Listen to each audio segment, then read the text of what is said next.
Non, mais je suis désolé, les amis, mais il fallait que je vous partage cette vidéo.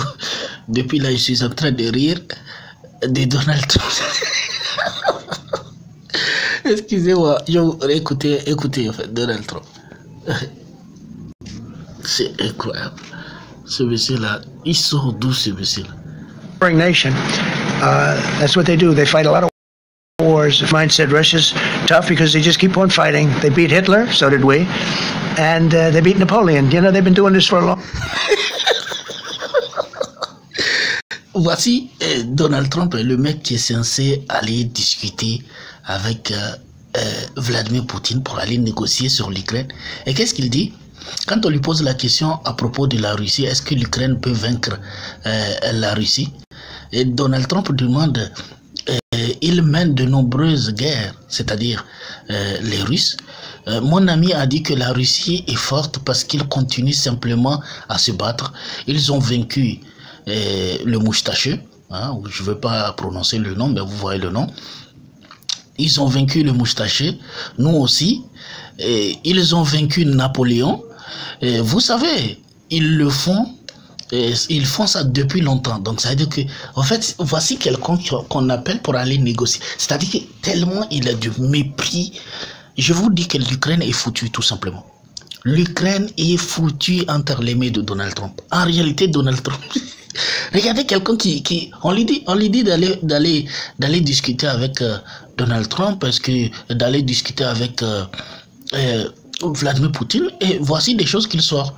En fait, de vous imaginer, la Russie a déjà vaincu le moustachu. En fait, il se retrouve à faire l'éloge des Russes en disant que la Russie a vaincu le moustachu, la Russie a vaincu Napoléon. Il dit que, en fait, les Russes sont habitués à ça, à vaincre des guerres, à faire des guerres. Les Russes ne savent que faire ça. Et c'est pas fini. Hein. Regardez encore ce qu'il dit. Franchement, et écoutez encore dans cette vidéo ce qu'il dit. Hein.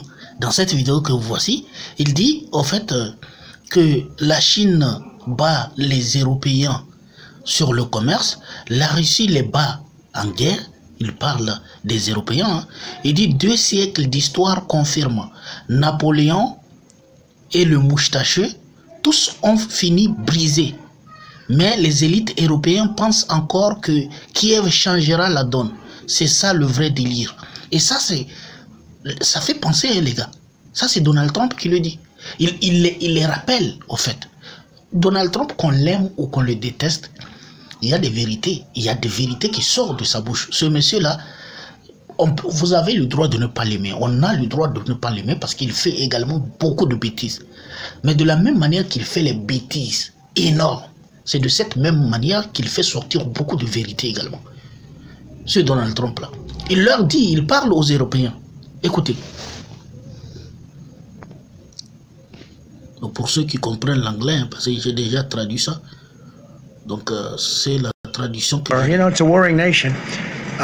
That's what they do. They fight a lot of wars. A friend of mine said Russia's tough because they just keep on fighting. They beat Hitler, so did we, and they beat Napoleon. You know, they've been doing this for a long time. I asked a question to a very, very smart man that some people like and some people don't like. Viktor Orban, right, from Hungary, the head of Hungary, and he's in that same area and knows the two countries very well. I said, this was before Biden didn't do anything to get us out of it. He could have gotten us out of that. It would have never happened. I said, so can Russia be beaten by Ukraine? He looked at me like, what a stupid question. He said, Russia's a massive country, and they win their country, and they win their life through wars. They fight wars. That's what they do. He said, China...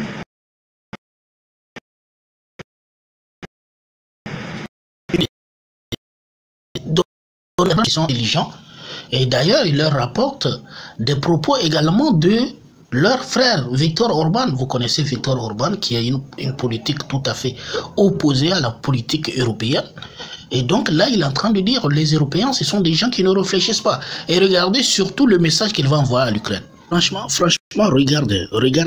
écoutez attentivement les déclarations de Donald Trump. Le monsieur est en train de détruire carrément monsieur Zelensky devant tout le monde ici. Regardez.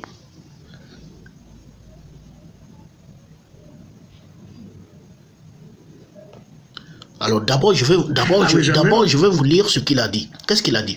Il a dit, j'ai été un peu dérangé. Écoutez, hein, écoutez. J'ai été un peu dérangé par le fait que Zelensky dise, je dois obtenir l'approbation constitutionnelle. Écoutez maintenant ce que Trump lui répond. Il a l'autorisation de faire la guerre et de tuer tout le monde, mais il a besoin d'une approbation pour faire un échange de terres. Vous vous rappelez Zelensky? Vous vous rappelez que Zelensky refusait de faire un échange de terres. Et là, Donald Trump lui dit, ah bon, toi Zelensky, tu t'es permis de faire une guerre pour tuer tous les Ukrainiens, pour tuer, jusqu'à on est en train d'arracher en Ukraine des gens de 70 ans pour les amener au front. Tout ça là, tu n'as pas besoin de demander au peuple. Tout ça, tu n'as pas besoin de l'approbation du peuple. Quand tu envoies tes militaires pour aller arracher les personnes dans leur foyer, tout ça là, tu n'as pas demandé l'approbation du peuple. Maintenant que tu as perdu la guerre, que la guerre est finie, que tu as perdu, que tu dois obligatoirement céder les territoires qui ont été conquis, c'est là que tu demandes l'approbation du peuple. Et c'est ça que Donald Trump lui dit. Il a autorisé de faire la guerre et de tuer tout le monde. Mais il a besoin d'une approbation pour faire un échange de terres. Il y aura un échange. Écoutez ce que Donald Trump lui dit. Il y aura un échange de territoire. Je le sais par la Russie et par des conversations avec tout le monde. Il dit, je le fais. Il y aura des échanges de territoire. Je le sais par la Russie et par des conversations avec tout le monde. Écoutez maintenant la vidéo originale. C'est incroyable, hein? Ce monsieur-là. I was a little bothered by the fact that Zelensky was saying, well, I have to get constitutional approval. I mean, he's got approval to go into war and kill everybody, but he needs approval to do a land swap because there'll be some land swapping going on. I know that through Russia and through conversations with everybody to the good, for the good of Ukraine. Good stuff, not bad stuff. Also, some bad stuff for both. So there's good and there's bad.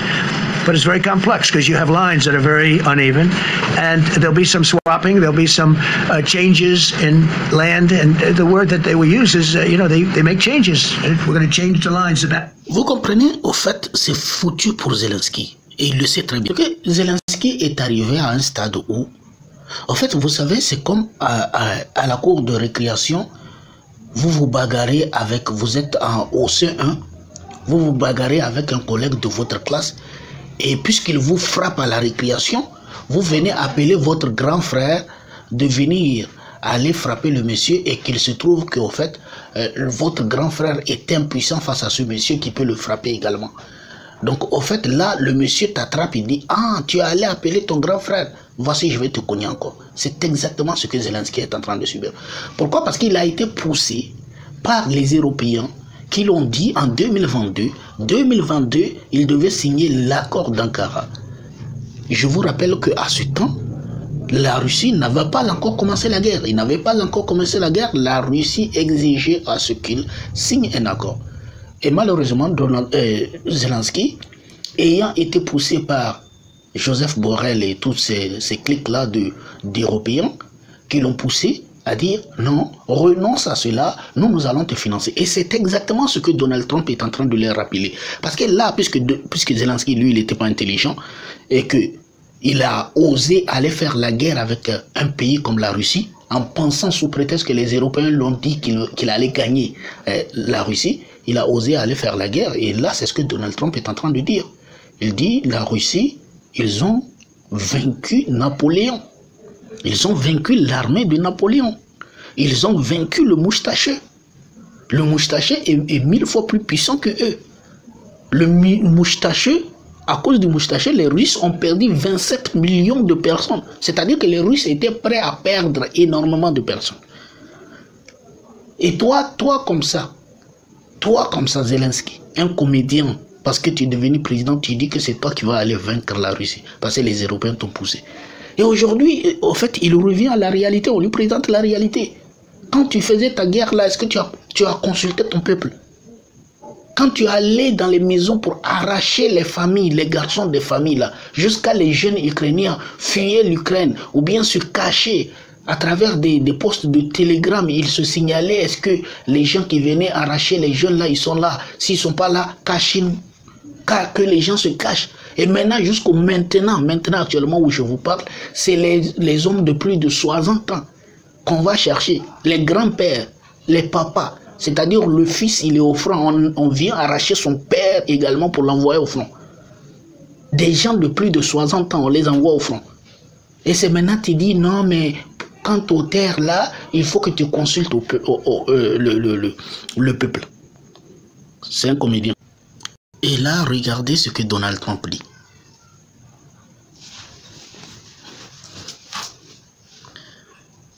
Ça fait tellement rire que ça fait également pitié.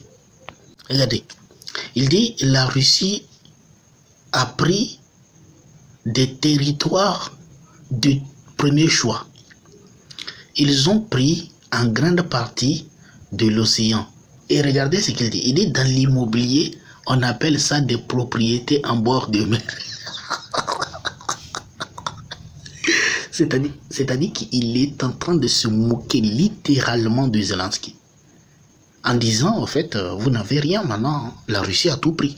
La Russie a pris vos bons territoires. Et il leur dit, puisque vous savez, Donald Trump, c'était un maniant de l'immobilier. Donc il leur dit, en fait, il dit aux Ukrainiens, vous n'avez rien maintenant. La Russie a pris toutes les bonnes terres, qu'il ne vous reste rien, en fait. Il dit, en immobilier, on appelle ça. et regardez juste la fille qui est à côté là, quand il parle là, regardez comment la fille là, elle regarde Donald Trump, elle écoute. Bad. But it's very complex because you have lines that are very uneven, and there'll be some swapping, there'll be some changes in land, and the word that they will use is, they make changes. We're going to change the lines, the battle lines. Russia's occupied a big portion of Ukraine. They've occupied some very prime territory. We're going to try and get some of that territory back for Ukraine. But they've taken some very prime territory. They've taken largely ocean, in real estate we call it oceanfront property. That's always the most valuable property. If you're in a lake, a river, or an ocean, it's always the best property. Well, Ukraine, a lot of people don't know that Ukraine was largely 1,000 miles of ocean. That's gone. Other than one small area, Odessa, it's a small area. Les gars, tout ça là, ça vous dit quoi? Il se fout de l'Ukraine. Il est en train de se foutre d'eux. Et tu sais ce qui l'énerve le plus, c'est quand Zelensky continue par dire « Oh non, moi je vais rien céder, aucun territoire, je vais pas céder, nous n'allons rien céder. » C'est ça qui le met encore en colère, parce que lui, il sait que lui, ce dont il a besoin actuellement, ce qu'il sait déjà, premièrement, il sait déjà que l'Ukraine a perdu. Donc, en réalité, tout le monde sait que l'Ukraine a perdu. Il n'y a que Zelensky qui essaie de faire semblant. Sinon, tout le monde, mais les Européens même là, est-ce que vous les entendez parler? Ils ne parlent plus. Ils sont devenus mieux.